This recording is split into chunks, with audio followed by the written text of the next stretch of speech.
ഇപ്പം ഈ തലപ്പാവ് ധരിച്ച് എത്ര പേർ? ഞാനൊരു കോളേജിലെ ലെക്ചററാണ്. ഞാൻ ഇന്ന് വരെ എൻ്റെ തലപ്പാവ് മാറ്റിയിട്ട് കോളേജിൽ ക്ലാസ് എടുക്കാൻ പോയിട്ടില്ല.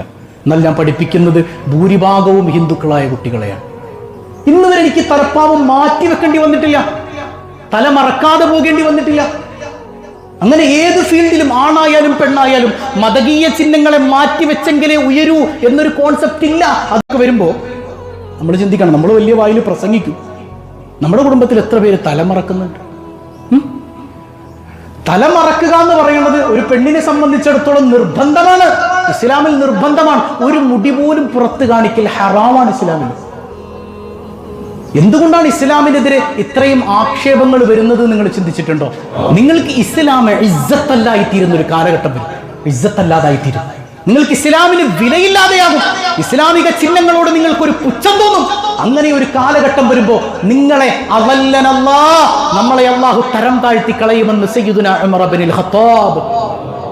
ചോദിക്കട്ടെ, നിങ്ങളുടെ ഭാര്യമാര്, നിങ്ങളുടെ പെൺമക്കൾ എത്ര പേര് തലമറക്കുന്നുണ്ട്? തലമറക്കും. ഇങ്ങനെ ഒരു ഷാള് ക്രിസ്ത്യൻസ് പള്ളിയിൽ പോകുമ്പോൾ ഇടുന്നത് പോലെ അവർ പിന്നെ ഇച്ചിരി കൂടെ തലമറക്കും തോന്നുന്നു അല്ലേ? നമ്മൾ അത്ര പോലും ഇല്ല. നാണക്കേടല്ലേ മുസ്ലിം ഉമ്മത്തെ? നാണക്കേടല്ലേ? നമ്മൾ വലിയ ഹാജിയാരാണ്, നാട്ടുകാരെ നന്നാക്കാൻ നടക്കുകയാണ്, ഉസ്താദന്മാരെ നന്നാക്കാൻ നടക്കുകയാണ്, എല്ലാം നന്നാക്കാൻ നടക്കുക. ആദ്യം സ്വന്തം കുടുംബം നന്നാക്കിയിട്ടുണ്ടോ? ഉണ്ടോ? ഉണ്ടോ? തനിച്ച ഹറാമല്ലേ? അതുപോലെ തന്നെ വിവാഹവേദികൾ നിങ്ങൾ നോക്കിയേ. ഏറ്റവും ഹൃദ്യമായൊരു സുന്നത്താണ് അന്നിക്കാഹു മിൻ സുന്നത്തി, എന്റെ സുന്നത്താണ് നിക്കാഹ് എന്ന് മുഹമ്മദുർ റസൂലുള്ളാഹ്. കൃത്യമായി തലമറക്കുന്ന പുതുമണവാട്ടികൾ എത്രയുണ്ട്? കല്യാണത്തിൽ പിന്നെ എന്ത് ഹറാമാകുക അല്ലേ?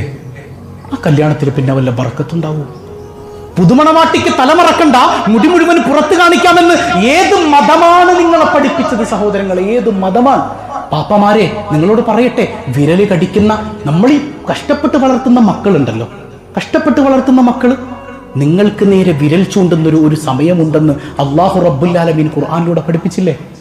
മക്കള് പറയണത്, പടച്ചവനെ ഞങ്ങളിങ്ങനെ നശിച്ചു പോകാൻ കാരണം, മക്കള് നരകത്തിലായിരിക്കും. നശിച്ചു പോകാൻ കാരണം ഈ ഹാജിയാരായ എൻ്റെ ബാപ്പായ. ഞാനിങ്ങനെ തലമറക്കാതെ നടക്കുമ്പോൾ, മോളെ തലയിലെ മുടി നീ പുറത്ത് കാണിക്കല്ലേ എന്ന് എന്നോട് പറഞ്ഞിട്ടില്ല. എന്തിനേറെ പടച്ചവൻ ഇങ്ങനെ പോലും പറഞ്ഞു, അവരെ ഒന്ന് എൻ്റെ കാലിന്റെ ചുവട്ടിൽ കിടത്തു അല്ലാ, ഞാൻ അവരുടെ മുകളിൽ കയറി നൃത്തം ചെയ്യട്ടെ, അവരുടെ നെഞ്ചിൽ കൂടി ഞാൻ ചവിട്ടിപ്പൊളിക്കട്ടെ എന്ന് മക്കൾ നരകത്തിന്റെ മുമ്പിൽ നിന്ന് ആക്രോശിക്കുന്ന ഒരു ദിവസം വരാനുണ്ട്. നമുക്കെന്നാണോ ഇസ്ലാമിക ചിഹ്നങ്ങളെ വാല്യൂ ഇല്ലാതായത്, നമ്മുടെ വിലയെ അള്ളാഹു ഇടിച്ചു കളയുമെന്ന് പരിശുദ്ധ മുഹമ്മദ് മുസ്തഫ സല്ലല്ലാഹു അലൈഹി വസല്ലം. അപ്പൊ ഇത് രാഷ്ട്രീയക്കാർ മാത്രം പാലിച്ചാൽ പോരാ. നമുക്കെതിരെ ഇത്തരം ആരോപണങ്ങളൊക്കെ വരുന്നത് നിങ്ങളൊന്ന് ചിന്തിച്ചു നോക്കിയേ. ഇപ്പൊ നമ്മുടെ കൂട്ടത്തിൽ കോളേജ് സ്റ്റുഡൻസ് ആയിട്ട് മക്കളുള്ള എത്രയോ രക്ഷിതാക്കളുണ്ട്. നിങ്ങളുടെ മക്കൾ കോളേജിൽ പോകുമ്പോൾ കൃത്യമായി തലമറക്കുന്നുണ്ടോ? ഇപ്പൊ ഞാൻ പറയാലോ, എൻ്റെ ക്ലാസ്സിൽ പല കുട്ടികളും തലമറക്കാറില്ല. ഉസ്താദുമാരെ കാണുമ്പോൾ ഇങ്ങനെയൊക്കെ ഒന്ന് മറക്കലുണ്ടായിരുന്നു. ഇതിപ്പോ ഞാൻ സാറായി പോയതുകൊണ്ട് അതുമില്ല. അങ്ങനത്തെ ഒരവസ്ഥയാണ്. ചിന്തിച്ചു നോക്കി. യാ അല്ലാഹ്, മരിച്ചു പോണ്ടേ? നമ്മൾ ഈ ദുനിയാവിൽ എത്ര നാളുണ്ടാവും? ഇത് നശ്വരമാണ്. അനശ്വരമായൊരു ലോകം നമ്മളെ കാത്തിരിപ്പില്ലേ? മരിച്ചു പോകണ്ടേ? ഇപ്പൊ 2 ദിവസം മുമ്പ് മരിച്ചത് 4-5 വയസ്സുള്ളൊരു കുട്ടിയാണ് ആക്സിഡന്റിൽ, മദ്രസയിൽ പോയി വരുന്ന വഴി. ഇന്നിപ്പോ മരണപ്പെട്ടത് 49 വയസ്സുള്ള സഹോദരനാണ്. ഈ നമ്മുടെ മക്കൾ കോളേജിൽ പോയി വരുമ്പോ ഒരു വണ്ടി ഒന്ന് തട്ടിയാ പോരെ അല്ലേ? ദീനി ശിആറുകളില്ലാതെ ദീനിനോട് താല്പര്യമില്ലാത്ത കുട്ടികളായി നമ്മൾ വളർത്തിയിട്ട് ആ മക്കൾ മരിച്ചുപോയി നാളെ പരലോകത്ത് ചെല്ലുമ്പോൾ, പടച്ചവനെ ഞാൻ ഇങ്ങനെ നരകത്തിലേക്ക് വരാൻ കാരണം എൻ്റെ ബാപ്പയും ഉമ്മയുമാണെന്ന് ആക്രോശിക്കുന്ന ഒരു നിമിഷത്തെക്കുറിച്ച് നിങ്ങൾ ചിന്തിച്ചു നോക്കി. എന്തേ നമ്മുടെ മനസ്സിൽ പേടിയില്ലാത്തത്?